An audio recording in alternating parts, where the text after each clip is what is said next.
Nagalit na si Ferdinand Idalin Bongbong Marcos Jr., ang presidente ng Pilipinas.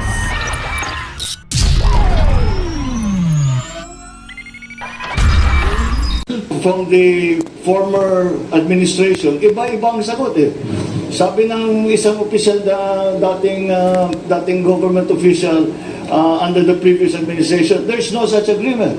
Sabi naman ng isa, no, there is, and we should honor it. Sabi naman ng iba, maganda yan. Sabi ng iba, hindi maganda yan. Hindi pa namin alam kung ano ba talaga yung agreement na yan. Kaya ipapatawag si Wang Xilian, ang mayabang na Chinese ambassador dito sa Pilipinas, para liwanagin kung meron nga ba o wala na gentleman's agreement ang former president na si Duterte at ang si Xi Jinping. Marami nang galit sa Chinese ambassador na ito na sinasabi dapat ay deklara na siyang persona non grata sa Pilipinas at pauwian na sa China. Simulang maging presidente si President Marcos, laging nakangiti sa media, sa dyaryo, sa ang hitsuran niya. Pero tingnan nyo ang litratong na ito.